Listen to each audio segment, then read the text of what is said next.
Hello mindenkinek, sziasztok, húsimádok! Ma egy nagyon finom sztéket fog megmutatni mindenkinek, hogy hogyan kell megsütni, mert nem győzöm tanítani, hogyan próbálj meg lazítani, tehát hogy hússal hogyan kell bánni. Nem kell hozzá semmi más, csak egy kis durvára őrölt só, egy durvára őrölt törött bors, nagyon finom mustár, illetve egy kis olívaolaj. Természetesen egy jó serpenyő sem áll. Na meg a hús, amiben van a hűtőbe, úgyhogy kezdjük az alapoktól. Először is, ugye mindig azt mondom, hogy a hűtőből kiveszed a húst, akkor bizony ne használd egyből, ez most is így van. Viszont nálam a hús ugye úgy van, hogy benne van ebbe a kis vákuumba, és itt érlelődik. Megmondom, hogy ennek mi az előnye. Nos az, hogy egy egyszerűbb, úgymond olcsóbb hús is elkészíthető magasabb minőségben, hogyha vákuumban 0 és 1 fok között egy kicsit érlelődik. Ez az érési idő körülbelül 1-2 hét, de ez már benn van 4 hete. És ha megnézitek, akkor voltak éppen ezt, azt hiszem a Budaörsi Orsánban vásároltam, nem is volt úgymond olyan méregdrága, ez egy 3000 forintos hús darab, mármint hogy ennyi van egy csomagban, így a fele, az 3200 forint, és a lényeg, hogy ha megnézitek, elég jól bepuhította ezt a marhát. Hoppá!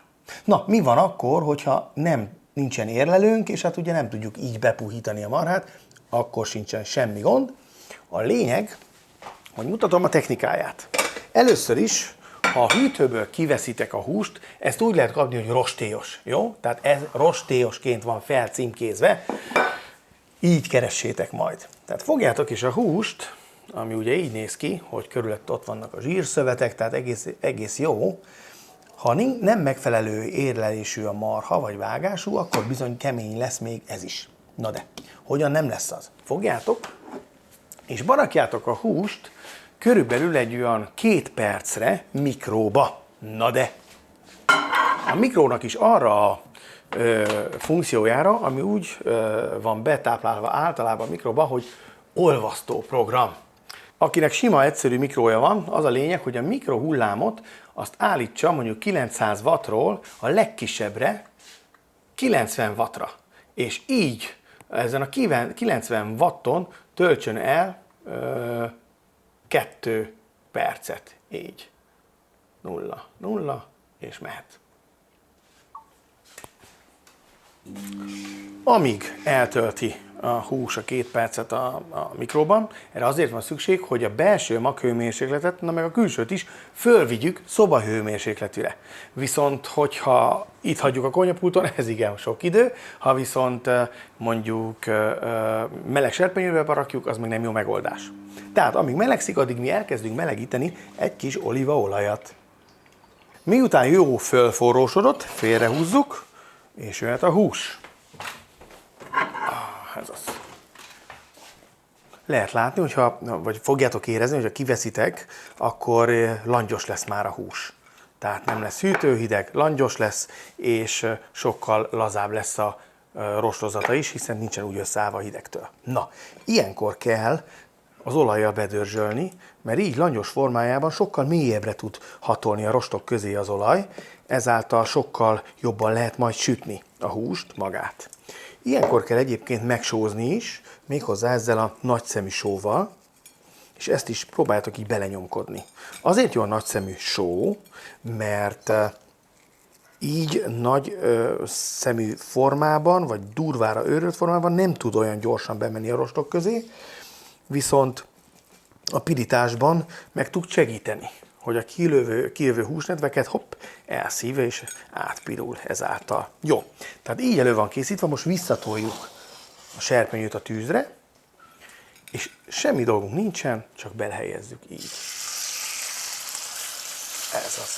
Nem fedjük le, hagyjuk, hogy erős tűzön szépen megpiruljon, először az egyik oldal, majd megfordítjuk, és utána meg a másik oldal.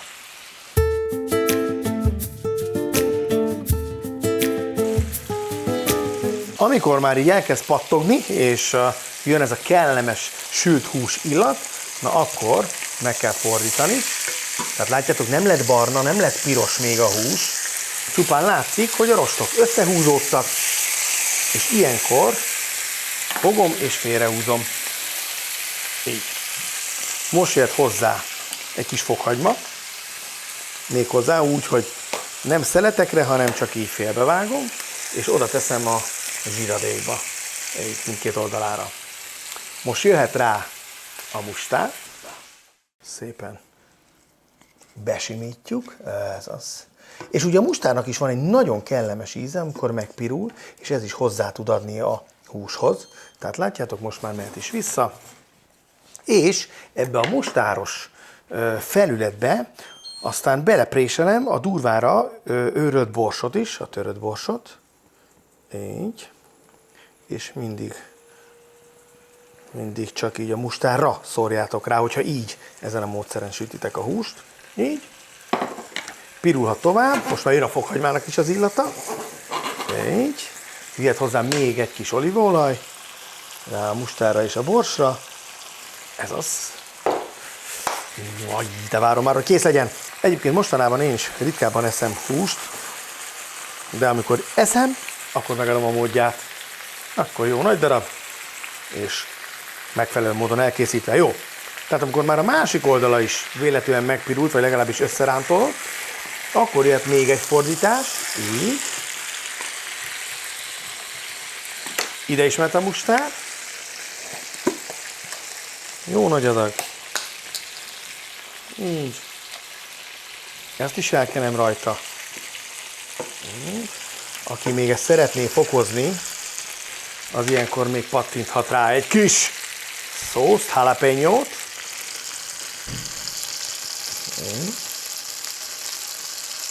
Ez az. Erre az oldalra is jöhet egy kis törött bors. És amikor így átpirult, akkor voltaképpen az a lényeg, hogy egy egyenletes hőmérsékletű helyen, ami körülbelül 70 fokon van, ott eltöltsön legalább egy 20 percet. Tehát így, ahogy van, amikor megpirítottátok, tehát mindkét oldalát, összekeveredett a jalapeño szósszal, a megpirult mustárral, és akkor tehát mehet a sütőbe, így, és a lényeg, hogy itt aztán eltöltsön egy kis időt, körülbelül jó 20 perc, ahogy mondtam, a nyél semmi baja nem lesz 70 fokon sem, mert hőálló, és akkor látjátok, 70 fokra beállítottam, úgyhogy akkor mehet is. Na, 20 perc elteltével akkor mutatom, hogy 70 fokon mit tud egy ilyen hús. Még ezt elbírom talán. Mármint a hőmérsékletét a nyélnek. De hogy akkor, hát láthatjátok, hogy mi történik vele, kicsit bebarnul, és gyöngyözik a homloka. Hát csak azért is, mert ugye egy pici nedvesség az távozik belőle. De ugye ennek a kíméletes sütésnek, tehát az a lényege, hogy benne maradjon a nedvesség, de ne legyen véres, amikor ugye fölvágjuk. Persze hát mindenki másképp szereti a húst, de a lényeg, hogy úgy vágjátok föl, hogy ugye ezt részeire lehet szedni, mert hogy itt, ahogy le tudom választani szépen, így mutatják az inak, ez az egyik része, ugye itt van így egy másik rész, látjátok? Szétdobja magát. Különböző puhaságúak egyébként ezek a részek. 3. És így áll össze ez a hússzelet. Na most én azt javaslom, hogy ez az igazi csemege, ez a picike rész, ez a legpuhább mindegyik szeletnél, és ezt úgy érdemes fölvágni, hogy ezekkel a kötőszövetekkel együtt, és nézzétek meg, hogy milyen például ő, vágok belőle most így, ugye ott most pihent ezen a 70 fokon, és nézzétek meg, tele van lével, gyönyörű, nagyon szép a hús rostozata, és nagyon puha. Hát ezt így már lehet is enni. Meg is éheztem, tehát ezt így, bocsánat, tehát nyerek nagyokat, belemártad ebbe a nagyon finom mustárba, ami meg is lett pirítva a fokhagymával, és így becsapod az arcodba. Nem is kell vágni. Akarom mondani rágni, mert hogy annyira omlós. Jó, nézzük tovább. Ugye ezeket a nagyokat már lehet még látványosabban szeletelni. Én azt javaslom, hogy kicsit ilyen sréhen vágjátok. Mutatom is, hogy. Tehát így. Nézzétek meg, milyen szép szeleteket lehet belőle vágni. Nagyon fontos, hogy ezt is így tegyétek, hogy így vágjátok meg, Mert ha nem így vágjátok, hanem mondjuk hosszában, akkor a rostokat nem tudjátok átvágni, és akkor megint más lesz majd az élvezeti értéke. De hát így pontosan, látjátok, ez az a rész, szín és állag, amikor a húsból ki tudjuk hozni a legjobbat. Ha nem érleltem volna be, hát egy rosszabb, idézelben rosszabb minőségi hússal is ezt meg lehet tenni, hogyha tehát körbepirítjátok a kérget, vigyáztok arra, hogy ne hidegen kezdjétek el sütni, a sót használjátok csak az olívaolajjal, és a végén borsot és mustárt tegyetek hozzá. Hogyha aztán a a sütőben tudjátok így pihentetni, még egy olyan jó 15-20 percet, akkor ezt minden hússal el tudjátok érni, hogy ilyen szép színe legyen, puha legyen, és szaftos. Na ez a lényeg, ezt szerettem volna nektek bemutatni, tehát ez a lényege, hogy inkább olvasztóprogramon, vagy 300, vagy 250 watton mikrózzátok előtte meg a húst, és utána mehet a serpenyőbe, aztán pedig pihenőbe, a sütőbe. Ha valakinek nincs ilyen modern sütője, akkor az a legkisebb fokozatra állítsa, és fűtse föl, hogy állíthatja a legmagasabb fokozatra, fölfűtitek, utána lekapcsoljátok, úgyis drága. És elég egy kis felfűtési fázis ahhoz, hogy ott egy kellő meleg legyen a kamrában, és ott tudjon ebben a szabályozott hőmérsékleten pihenni a hús. És nézzétek meg, utána meghálálja még egy ilyen magyar marha is, ami egyébként ízben és színben is már fel tudja venni a versenyt amerikai kollégáival. De ehhez természetesen így kell elkészíteni. Mi lesz a köret? Nagyon egyszerű. Későbbi vagy korábbi videómban már közöltem a nagyon finom hagymalekvárom receptjét. Mindenféleképpen hagymalekvárt adnék hozzá, illetve kis lila hagymát, illetve új hagymát. Jó, tehát ez a köret, gyerekek. Sziasztok!